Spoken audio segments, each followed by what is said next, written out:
इस महीने की 8 तारीख को सुबह 10 बजे इस नाबालिग लड़की को इस मुल्जिम ने अगवा करने की कोशिश की इसके शैतानी पंजों से, मगर ये जिधर भी जाती ये खूंखार भेड़िए की तरह उसे आकर दबोच लेता। आपकी दुआ से मैं ही सोच, लेकिन खुशकिस्मती से एक पुलिस कांस्टेबल उस तरफ आ निकला और उसने इसे गिरफ्तार करके इस बच्ची की जान और इज्जत आबरू को बचा लिया। सर मेरे ख्याल से आपकी दुआ से। और अब ये मुल्जिम अपने गुनाहों पर पर्दा डालने के लिए यह साबित करने की कोशिश कर रहा है कि ये अंधा है, ये ढोंग है। योर ऑनर, इस शहर के मशहूर और मारूफ इंडस्ट्रियलिस्ट मिस्टर सुनील कपूर मुल्जिम के हक में यह गवाही देने के लिए आए हैं कि पहले ये उनकी फैक्ट्री में काम करता था जहां एक हादसे में ये अपनी आंखें गंवा बैठा और ये वाकई में अंधा है। ये झूठ है, मुल्जिम का अंधापन झूठ है, सुनील कपूर की गवाही झूठ है। योर ऑनर, इन सब बातों पर विश्वास न करते हुए मुल्जिम धर्म कुमार को उसके इस अधर्म के काम पर सख्त से सख्त सजा दी जाए। ये पीपी साहब तो हरी मिर्ची खाए हुए घोड़े की तरह हिने ना कर बैठ गए आपकी दुआ से। अब आप हरी घास खाई हुई गाय की तरह खड़े हो जाइए और 2 शब्दों में इस केस की अगली तारीख मांगकर बैठ जाइए आपकी दुआ से। Any defence counsel? Yes your honour. Your honour, इतने बड़े इंडस्ट्रियलिस्ट, मशहूर और मारूफ हस्ती श्री सुनील कपूर साहब एक मामूली अंधे के हक में गवाही देने आए हैं।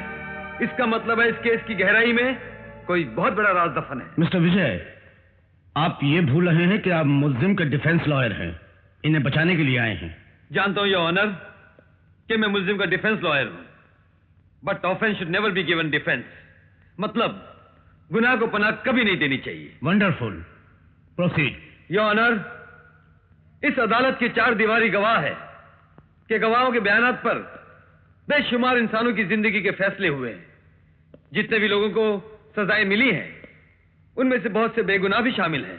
इसके बावजूद कानून की इस किताब को हम इज्जत भरी निगाह से देखते हैं। इस पवित्र किताब का सहारा लेकर इसके शब्दों से खिलवाड़ करके गुनाह और जुर्म की परवरिश करते हैं, लेकिन फिर भी कभी ना कभी किसी ना किसी वक्त यह किताब गरीबों को इंसाफ दिला कर रही है। इंसान सच को छुपाने की कोशिश करता है, ढोंग करता है, लेकिन यह किताब उस ढोंग का सीना चीरकर सच्चाई को बाहर निकालती है।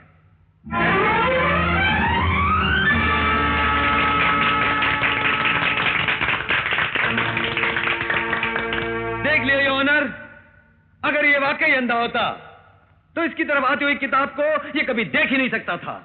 इसने किताब को नहीं पकड़ा, बल्कि किताब ने इसके झूठ को पकड़ लिया।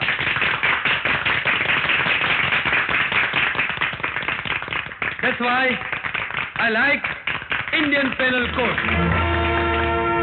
What? विजय ने? I'm sorry सुनील साहब, मैंने तुझे तारीख आगे बढ़ाने के लिए भेजा था और वो कमाल है। I'm sorry, I'm really very very sorry. चलो विजय बाबू मेरी बात। विजय, बाबू ये तुमने क्या किया? उल्टी चिरा करके हमारे मुवक्किल को जेल भिजवा दिया। वो झूठा केस था अंकल, उसको जीतना बहुत अन्याय था, इसलिए मैंने जीरा की। इसमें कौन सी गलती की? वकीलों के लिए झूठ और सच कुछ नहीं होता है, बल्कि जीतना और हारना होता है। ये अदालतों के मुकदमे दूध देने वाली गाय की तरह होते हैं। मुद्दई उस गाय को दुम से खींचता है, मुद्दाले सिंग से खींचता है, और हम वकील बीच में बैठकर उसका दूध निचोड़ते हैं और अपना बर्तन भरते हैं। समझे? अगर जो आप कह रहे हैं वो है, तो फिर ये अदालतें क्यों, ये इंसाफ क्यों, ये कानून क्यों? अगर सिर्फ पैसों के लिए काम करना है तो फिर लोग वकीलों पर भरोसा क्यों करेंगे? देखो, ये वकालतों के उसूल हैं जो मुद्दतों से चले आ रहे हैं। राम के जमाने में वाली और सुग्रीव में झगड़ा था, तो सुग्रीव ने राम का सहारा लिया, मतलब राम को अपना वकील बनाया। तो जानते हो राम ने क्या किया? एक पेड़ की आड़ से वाली को तीर मार दिया, मतलब अपने मुवक्किल की मदद की। वही हमको करना चाहिए। हमको ये नहीं देखना चाहिए कि आने वाला सच्चा मामला लेकर आ रहा है या झूठा मामला लेकर आ रहा है। हमको ये देखना चाहिए कि आने वाला पैसे कितने लेकर आ रहा है। बहुत अच्छे, बहुत अच्छे। चार। सॉरी अंकल, मैं इस जुल्म के धर्म को नहीं मानता। इसीलिए तुम वकालत के पेशे के लायक नहीं हो। बेहतर ये है तुम फैक्ट्री का कारोबार संभाल लो। आप बहुत खुदगर्ज हैं, क्योंकि आपकी बेटी साधना वकालत पास करने वाली है, इसीलिए आप अपनी वकालत की सारी जिम्मेदारियां उसे सौंपना चाहते हैं और मुझे फैक्ट्री की देखभाल करने के लिए कह रहे हैं। कैसी बात करते हो? मैं तुम्हें अपनी बेटी सौंप रहा हूं, उसके बाद तुम वकील बनो, वो वकील बने, क्या फर्क पड़ता है?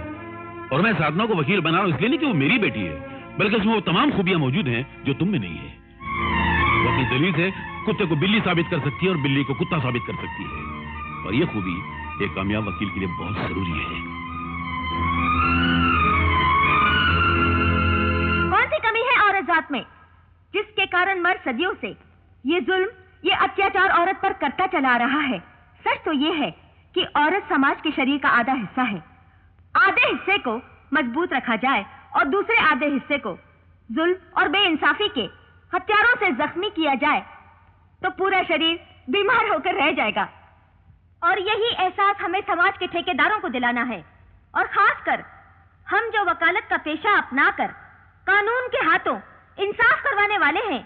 यही हमारा पहला फर्ज होगा कि औरत को इंसाफ दिलाने के लिए अत्याचार के खिलाफ आवाज उठाएं। औरत मर्द के बराबर की हकदार है, ये साबित करके समाज को, मुल्क को, बल्कि पूरी दुनिया को दिखाएं। कांग्रेचुलेशन। Thank you. आज इस डिबेटिंग कंपटीशन में बहुत सारे कॉम्पिटिटर्स ने हिस्सा लिया, लेकिन तमाम जजों के फैसले से जो फर्स्ट प्राइज दिया जा रहा है उसकी हकदार हैं मिस साधना।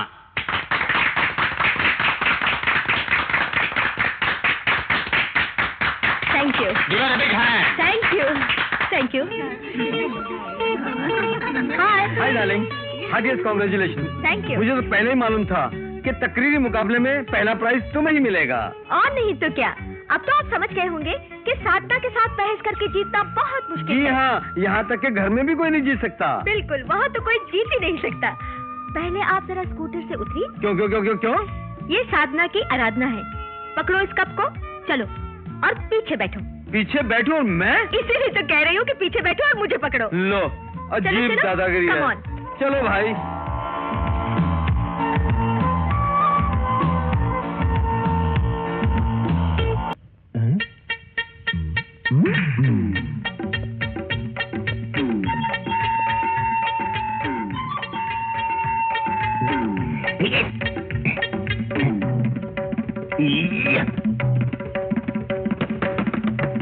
लाजवंती, अरे हाथ में दर्द होने तक दरवाजा पीटा, गला फट जाने तक चिल्लाया, तुमको सुनाई नहीं दिया?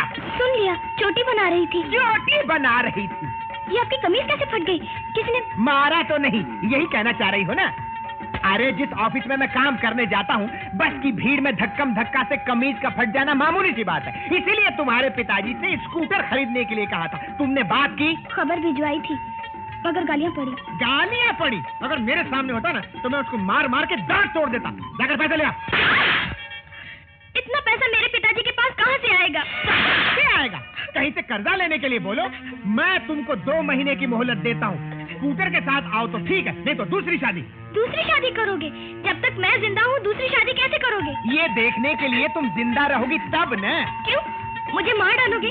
ऐसे आसानी से नहीं मारूंगा, मैं घासलेट छिड़क के तुमको जला दूंगा। ये देखो, ये डायरी देखो, बिना दहेज के आई हुई दुल्हनों से जान छुड़ाने के आसान तरीके। इसमें कामयाब 72 फॉर्मूले हैं। अगर तुम चाहती हो कि मैं दूसरी शादी नहीं करूं और तुम जिंदा भी रहना चाहती हो तो अपने मैके जाकर मेरे लिए स्कूटर लेकर आओ। जाओ। नमस्कार नमस्कार नमस्कार मेरे बच्चों, नमस्कार नमस्कार। कैसे चल रहा है सब कुछ? आपकी कृपा सेठ जी, सब ठीक चल रहा है। अच्छा, आइए। चलिए चलिए। अब तुम्हारा पाँव कैसा है? बिल्कुल ठीक है बाबूजी। शाबाश शाबाश। नमस्ते। अरे कैसे हैं आप बाबा जी? आपकी दया सेठ जी। अरे बाबा, हमारी दया काहे की? ये दया तो सब ऊपर वाले की है।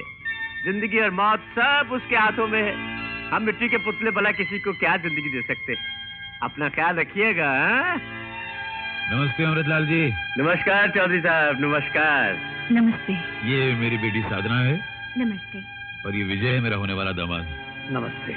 अच्छा, वाह वाह वाह। अरे भाई, भगवान की कृपा से बेटी तो बहुत बड़ी हो गई और सुना है इसने वकालत भी पास कर ली। जी हाँ, प्रैक्टिस भी शुरू कर दी है। अगले महीने की 15 तारीख को दोनों का विवाह है। निमंत्रण आपके घर पहुंच जाएगा, लेकिन आपसे गुजारिश है कि आप इन दोनों को आशीर्वाद देने के लिए आइएगा जरूर। जरूर आऊंगा चौधरी साहब, जरूर आऊंगा। और देखो बेटी, तुम्हारे पिता ने हमारे शहर में वकील की हैसियत से बहुत नाम कमाया है। अब तुम्हारी बारी है। तुमको ये साबित करना होगा कि तुम एडवोकेट चौधरी की ही बेटी हो। जुर्म को जड़ से उखाड़ना होगा, सच्चाई को इंसाफ दिलवाना होगा और न्याय की रक्षा करनी होगी। यही तुम्हारा कर्तव्य है। यस अंकल, मैं पूरी कोशिश करूंगी। जीते रहो बेटे, जीते रहो। बहुत समझदार हो। अच्छा अमृतलाल जी, आगे दीजिए। नमस्कार। अच्छा, नमस्कार। चलो नमस्ते। बेटी।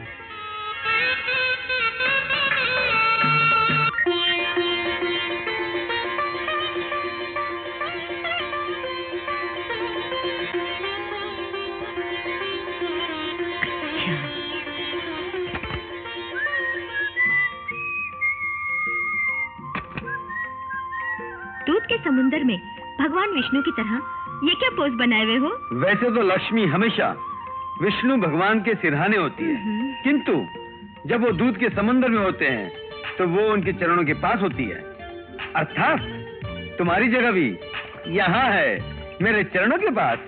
लेकिन प्रभु, आप ये स्थान छोड़कर बाहर आएंगे भी या नहीं? देखो साधना, तुम्हारे डैडी ने मुझे सहारा दिया, हमारी शादी हुई, आज से तुम मुझे सहारा दोगी। चलो मुझे सहारा देकर बाहर निकालो।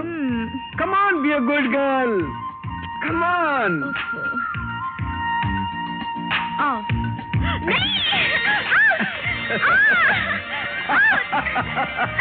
ये कैसी सुहागरात है? अरे ये 21वीं सदी की सुहागरात है, सुहागरात इन द बाथरूम। सुहागरात? जी जी जी जी। जी क्या? सुहागरात के बाद वैसे भी आना पड़ता है ना, तो हम लोग पहले ही आ गए। ये भागे। हाय राम, क्या हुआ? आपका हाथ जल गया क्या? अरे तुम, अरे भाड़ में गया मेरा हाथ, साले को काट के चूल्हे में डाल देंगे आपकी दुआ से। जी नहीं। अरे क्या जी नहीं, हीरे लगा रखी है। पैसा नहीं भेजा, स्कूटर नहीं भेजा, तो फिर क्या भेजा है? मुझे भेजा है। तुमको मैं क्या करूं? कल मैं ऑफिस कैसे जाऊंगा? जी, इसके बारे में बात करने के लिए पिताजी साथ आए हैं। पिताजी मतलब वो घोड़ा डॉक्टर?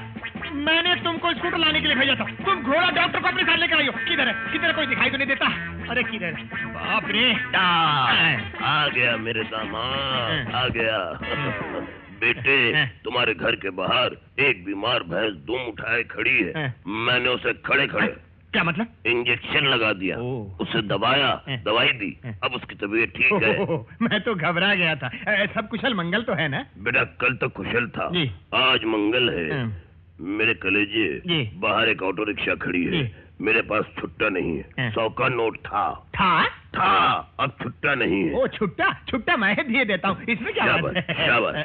पिताजी, बेटी, क्या सचमुच आपके पास छुट्टा नहीं था? ओ बेटी बैठ यहाँ पर, तू समझती नहीं है, मैं तेरे मियाँ की छुट्टी करने आया हूँ, इसलिए उसे पहले छुट्टा कराने के लिए बाहर भेजा है। मेरा तुम्हारे डर के बुरा हाल हो रहा है। बेटी, तेरे बाप का नाम है शेर चंद तीतर मारे, तेरे पास शेर है और मेरे पास तीतर, फिर डर काहेगा?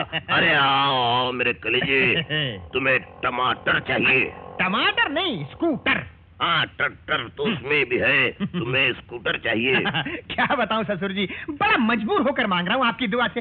ऑफिस जाना मुश्किल हो गया है, आबादी ऐसे बढ़ती जा रही है जैसे लोग माँ के पेट से पैदा नहीं होते। बेटे, आज तक इस दुनिया में कोई माँ के पेट से नहीं पैदा हुआ, अगर पैदा हुआ तो माँ के। हाँ ससुर जी, समझ गया। बल्कि लोग पेड़ों से उग कर टपकते जा रहे हैं। ट्रेनों में, बसों में इतनी भीड़, इतनी धक्का होती है कि मैं सुबह सूट पहनकर जाता हूँ तो शाम को लंगोट में वापस आता हूँ। क्या लाजवंती, ठीक कह रहा हूँ ना? बेटी जाके गरम गरम पानी ले आओ आपकी दुआ से। बेटा सुबह मस्का ज्यादा खा गया था इसलिए जबान फिसल गई आपकी दुआ से। फिर बेटी तू खड़ी क्यों है, जा गरम गरम ले आओ। तो अपना काम कर। मैं अपने प्यारे ससुर जी से स्कूटर के बारे में बातचीत। आप खड़े क्यों हो गए ससुर जी? बैठिए ना। दामाद ससुर जी, मेरे कलेजे, जब भी मैं किसी गंभीर समस्या पर अपने दिमाग का तीर चलाता हूँ तो खड़े खड़े चलाता हूँ, बैठकर मुझसे नहीं चलाया जाता। मैं राम के बाण की तरह तुमसे एक सवाल पूछता हूँ, तुम अपनी छोटी हल्की नाजुक जबान हिलाकर फौरन जवाब दो। क्या तुमने मेरी कलेजी को मारा? मैंने आपकी बेटी को मारा। क्यों मारा? ये बात को समझाने का शॉर्टकट है आपकी दुआ से। जो बाप समझता ना हो उसकी बेटी को मारो, बाप को बात आसानी से समझ में आ जाएगी आपकी दुआ से। अच्छा, तो मारने से बात समझ में आ जाती है आपकी दुआ से? जी बिल्कुल समझ में आ जाती है आपकी दुआ से।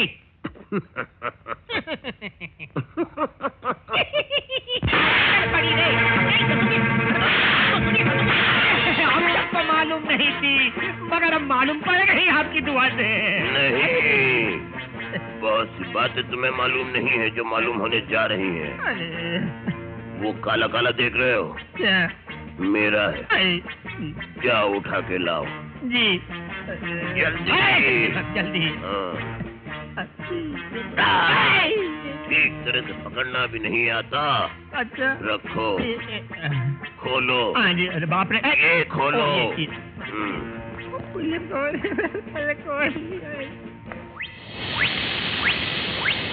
जानते हो ये क्या है? तलवार। नहीं, ये जानवरों का इंजेक्शन है। तो मुझे क्यों दिखा रहे हो? मैं कोई जानवर थोड़े ही हूँ। तुम किसी जानवर से कम भी नहीं हो। ये देखो, ये भैंस का इंजेक्शन है। ये अगर तुम्हें लग गया तो क्या होगा जानते हो?